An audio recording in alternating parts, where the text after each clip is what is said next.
Hello, all of you who are watching today's episode of, let me bring in my little header screen so I remind myself what I'm about to talk about.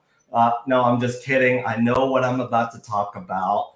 The header is really so that you know, audience members, either watching this as a live stream or if you're watching this on demand, right? That's the most fun word today in our world. Everything is on demand. When you want it, you can hit replay, you can fast forward, you can stop, whatever the case is.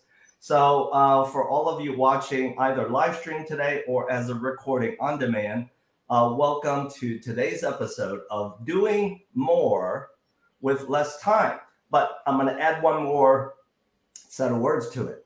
It is really doing more real estate with less time. So for those of you who are watching us, Kerri Jonikas and myself, if you're in the business of selling and buying real estate, you're at the right place. And what we're about to share with you is so that given the very same 24-hour clock that I have, Kerri has a different clock. She's able to get more time out of that turnip. I'm kidding. She has the same clock that I do, I think, but she's probably more efficient, okay? This is all about helping each and every one of you who is in this crazy business of selling and buying real estate do more with less time so that you get time back to do more real estate, to have more fun with your kids, to spend more quality time with your life partner, significant other, spouse, blah, blah, blah, right? Yes. All right. So now with that as a backdrop, let's start in this way. Kerri, for those of our audience members who may be watching us for the first time, why don't you lead off with a quick introduction about yourself and about your business, Amplified Transaction Services. Absolutely. Thanks for having me once again. My name is Kerri Jonikas, and I am the owner of Amplified Transaction Services, and we provide listing and transaction management for real estate agents, not only in Illinois, but other states as well. We can help in any state. We do not service Arizona, California, Nevada, but otherwise we are able to help in pretty much any state other than that. We help with the pre-listing services, so helping you get those listings for marketing. I know that's a time-consuming thing. AI has made that a little bit easier. Obviously, we've played around a little bit with that ourselves in our calls. But having that personal touch to your transactions and to your listings and having a real person reviewing that information can be really helpful. So we can help with those listing services, marketing services, and then once you go under contract, helping with that contract to close process, getting you from the contract to the closing table more efficiently. The only thing we don't do is any licensed activity, so no negotiating. But other than that, we follow the transaction through. Right on. And I loved that last part of what you dropped. We don't do any negotiating. Hey, agents, brokers, that's what you get paid the big bucks to do. So that's where you shine. That's where you can flex your cape. That's a polite way of saying your muscles, because I don't want to isolate the female gender of agents and brokers. So that's where you get to flex your cape. So so great explanation. And by the way, for all of you who know Kerri and may not know me, but you're getting the vibe like, oh my gosh, this Bill guy, he's got this energy in this episode of this video podcast. I should get to know him. And if you do, and you want to, I'll share with you how you can engage me in a conversation. So for those of you who do not know me, I am a local mortgage lender. I'm very local to Kerri. But more importantly, the reason why Kerri and I, going back in time almost now, oh my gosh, Kerri, 5 months ago, am I right? Yeah. Yeah. 5 months ago, why we decided together to share our time, to share our experience and of course, our information of value to all of you. It's because her business, coupled with my business, coupled with what you guys do, flexing your cape, selling and buying real estate, it's all about working together effectively, more effectively as a team, because Kerri has heard this from me before. Real estate is a team sport. It's a contact sport. You got to make sure you got the right people on the field. Absolutely. Yes. And when you have the wrong people on the field, it's not that you can't get to the end zone. You still might be able to get to the end zone. However, you will feel the pain, suffering, and the struggle. Yes. Right? It's not a pleasant experience for anyone. Bingo, bingo. Bingo, bingo. And let's talk about at the center of our team sport, who really benefits from the great things that we do together. It's the client. Without the client, there's no seller, there's no buyer, there's no transaction to be closed and funded. So as Kerri will certainly touch on as we move this conversation forward,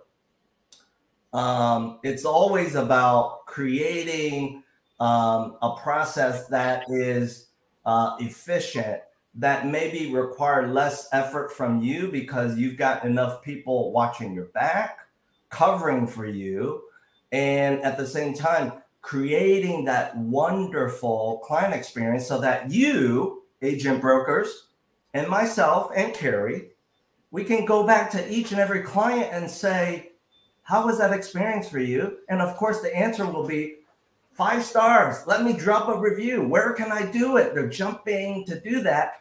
And then you have the mojo to say, John Doe, who do you know? Who you can introduce me to? That is what this business, crazy business, is all about. Yeah. So Kerri, Kerri, let's break down together, right? We'll tag team on this one. Let's break down together what we know, what we believe our partners in the business, agents and brokers, all of you watching, what is it that you probably kind of face as some obstacles and struggles? You want to lead off first, Kerri, and then I'll tag team with you answering that same question.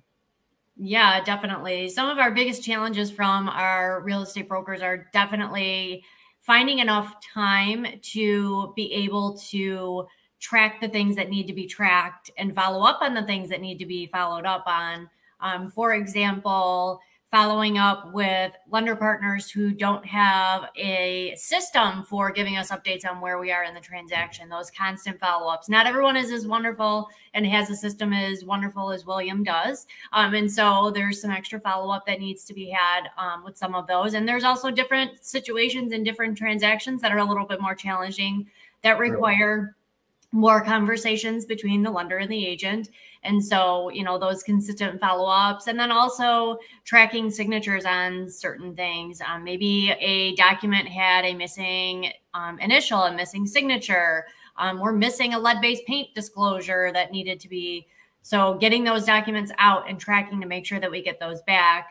There's a lot of times where we send something to a client and they don't sign it and we have to follow up, and then they don't sign it again and we have to follow up, and then they don't sign it again and we have to follow it up again. So all of that is very time consuming for an agent and really is not something that's really conducive to their business, because if they have to sit all day for 8 hours a day behind a computer tracking those things, they're not out doing what they need to do to get more sales, more business, and be able to provide the best possible service to their clients as well. If you're stuck behind your computer, or maybe you're not stuck behind your computer, but you're in your car and you're trying to work from your phone, which happens a lot with real estate agents. Those things just are not efficient for the agent. It's stressful for the agent. It's unnecessary. And there's definitely more work-life balance when a transaction coordinator is in the mix with the agent, which helps a lot. Yeah. And yes, for all of you agents and brokers that work from your car, my hat's off, my applause for you. However, I will say this. Please do not text and drive. Right. For your safety and others around you. Let me go off on the tangent for a little bit. I'm going to own this next question, so you get a real sense of me. And the question I'm going to ask myself, I'm going to ask Kerri, and I want you to think about this question as well for all of you watching. Are there certain things in your life that you probably are outsourcing to someone else? So I'll answer that question. Yes. Let me share with all of you. The one thing I hate doing this time of the year is mowing my lawn. Oh my God. Let me tell you why. When I was a kid, teenager, it was my way of making money, and I got pretty good at it. I invested in enough tools to be able to do that. But fast forward to right now, let me spill the beans. I hate doing that stuff. So guess what I do? I hate it, right? Guess what I do? I outsource it. Just like the potential that all of you have, which is you want to do more real estate with less time, outsource the things that you hate doing to someone else that does it so much better. They can knock it out in like 20 minutes. Like this landscaping crew, that's part of my team of service providers. Every Tuesday morning, they show up like clockwork. We love it. Why? Because we get to see 20 minutes later the outcome of what they created for us. And now, don't get me wrong. Outsourcing something I hate doing doesn't mean it comes for free. But I looked at it this way. The amount of time I would have to invest to cut my own lawn, to edge it, to blow it, blow the yard, the driveway, it will cost me too much time based on my billable hours. Not to mention, if I'm rushing for an appointment, I have to change clothes, shower. You see where I'm going. Right, Kerri? Yes, 100%. What is it that you outsource? I'm going to take a guess. Can I take a guess? Yes, take a guess. All right, all right. You strike me as a woman that loves having her nails done. So I'm going to guess you outsource your nail doing to somebody else. That I do, actually. Yes, I do. Yeah, see? So that's a perfect example, right? Yeah. All right. So let's now jump back into the business of real estate. Kerri talked about where her business model fits in your life, in your world, agents and brokers. Let's now, Kerri, go into the weeds a little bit. What are some common hurdles, obstacles that you feel agents and brokers run into? You start, and I'll tag team with you. Yeah. So as far as, are you referring to hurdles that they have when they don't have assistance from a transaction coordinator? Yeah. And maybe when they don't even have a process. Let's be real there too, right? Yes, I do. I get a lot of agents who reach out to me that they're just not ready to jump the gun and hire a transaction coordinator. And they're like, what can I do? I'm so unorganized, can you give me any tips? And so, you know, we'll kind of talk about some certain processes that they can put into place. So yes, having a system and process, whatever that may be, whatever that works for you, have a system and process in place, because flying by the seat of your pants just does not work. I mean, something's going to get dropped at some point. That's just the way that it goes. But I mean, some people that works for, but sometimes it doesn't. But I will definitely say, going off of what you were saying, as far as challenges that agents face, and I would say this is the most common, is that they're in an appointment and the lender needs a document, or someone needs a document and they need it right now, and the client hasn't signed it, and there's nobody. Who do they call? It's going to have to wait. You can't stop your appointment and be like, I'll be right back. Right. You know, you have to give that attention to the client that you're with. And so that becomes a challenging situation for the agent, because you can't be in two places at once. You know, to be able to give that attention to your client that they truly deserve. And that's something too, that whole client experience is so much better because, like you were saying, William, the people that are doing the things that they love and enjoy, that shows in their work, right? And so I don't know if you've ever seen like just even email responses on things, you know, you might be a little bit more short, whereas like ours is going to be a little bit more loving and you know, just a little bit more elaborate to be there for the client. Whereas, you know, you can tell when someone's in their car and they're just trying to respond really quick before their next appointment, whereas somebody who's sitting in front of their desk, it's a completely different client experience. And that's not saying that that's anything wrong with the way that somebody is doing that. That's just how they have to do it because they're going from one appointment to the next and they don't have time to sit and fluff their emails. You know, I mean, they have to just send it and it is what it is. But yes, that helps to create a much better client experience because they can tell that somebody enjoys what they're doing. And I'm sure you have been into a store or somewhere where you know that person does not like their job and it shows, or you know that whatever they're doing right there, they do not like it because it shows. And so that's where it just brings that team, people that are doing the job that they enjoy doing, and it shows to the client. And again, like you said, we want 5-star experience for our clients. Client experience is super, super important because we want them to have an amazing service, an amazing process, and we want them to be happy. This is a huge purchase for them, whether they're buying or they're investing or no matter what it is, it's a huge purchase. It's a huge lifelong, you know, through what they're going through. It's a lot. It's a lot for them to go through, and to have somebody that they know is there to answer a question when they need it, that they're not bothering somebody that's in an appointment. It just makes a better client experience. Yeah, right on, right on. And to that same question, Kerri, I'll answer it from my perspective. The few times, right? A few meaning less than 50% of the time. The few times where I have been in a transaction, usually it's a purchase transaction where, you know, you've got two of everybody.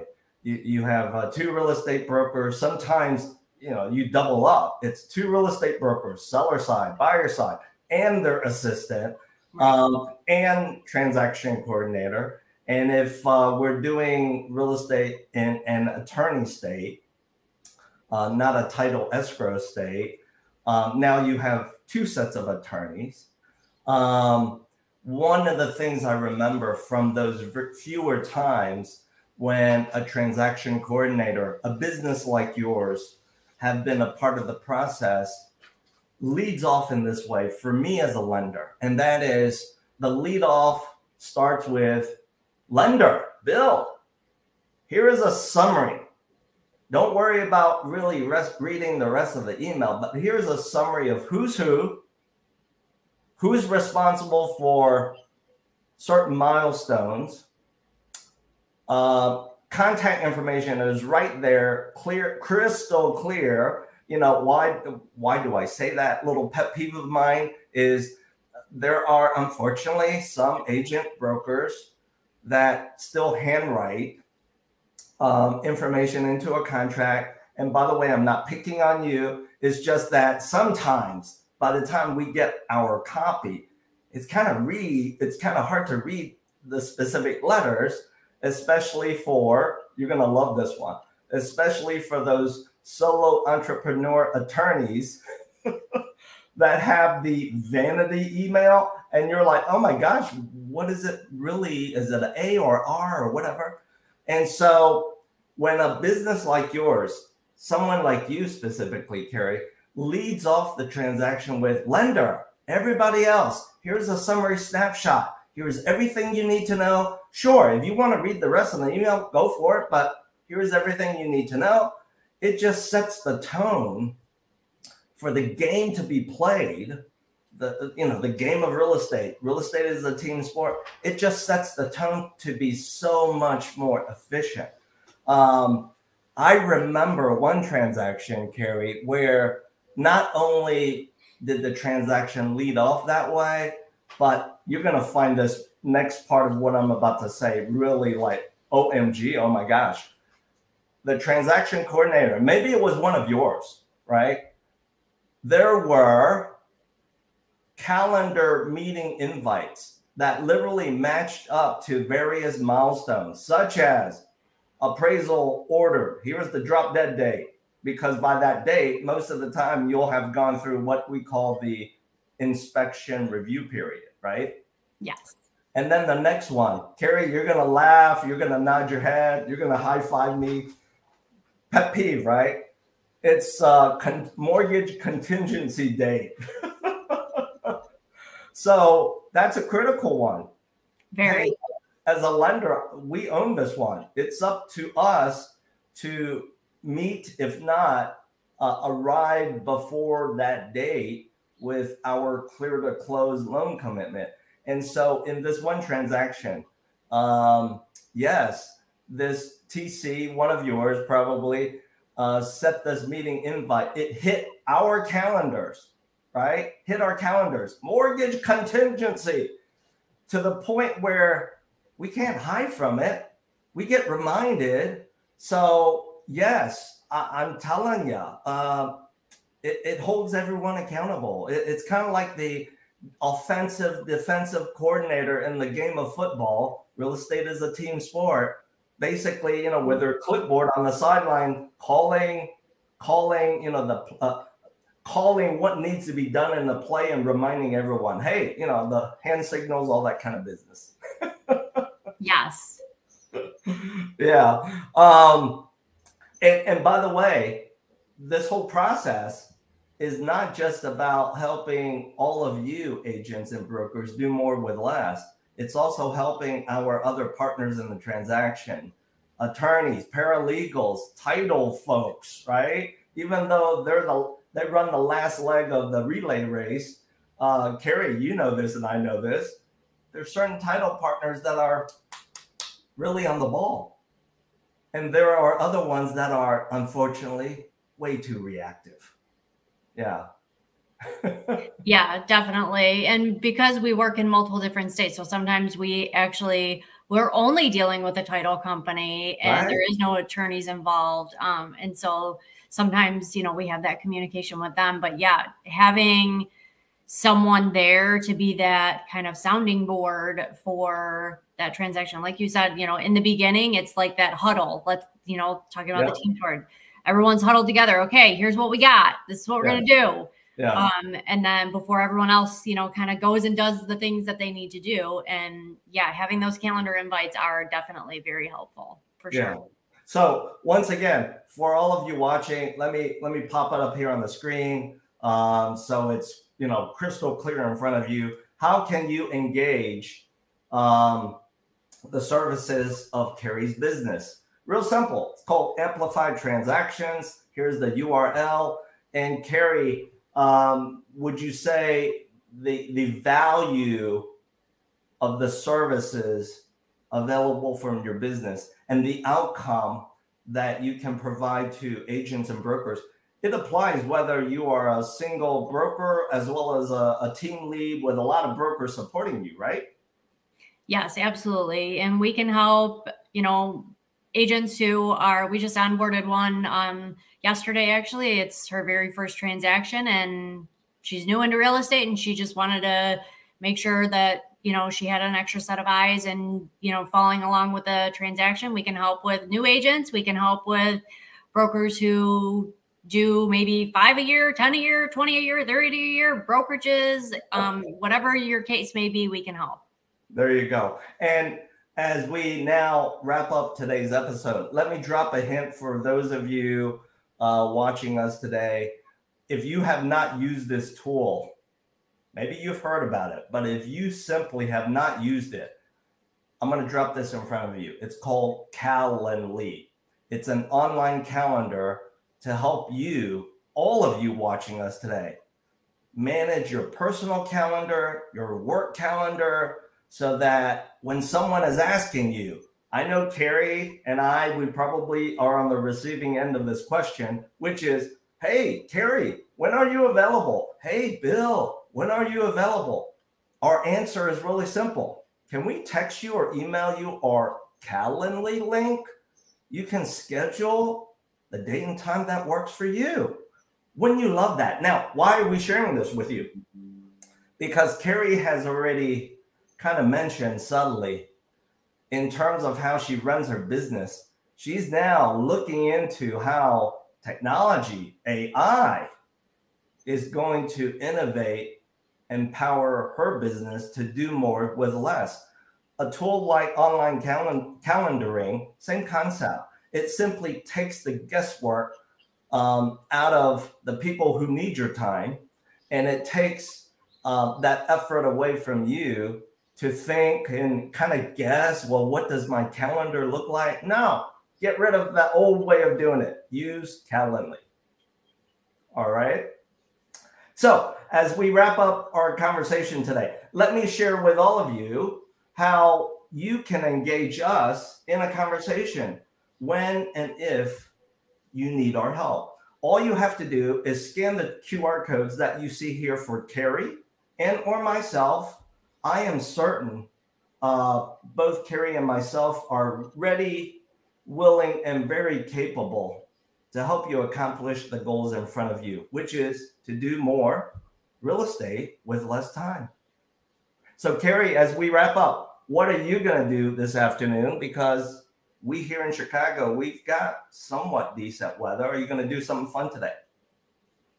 Well, the rest of the afternoon, I will be at my computer working, but I do have a beautiful, huge window in front of me to see the beautiful outside. But I do have my door open and the breeze is coming in. It's a beautiful day out today for sure. But later this afternoon, we always, when it's nice out in the afternoon, we take our dogs for a walk. Oh, so I'm sure you're going to do that for yours as well.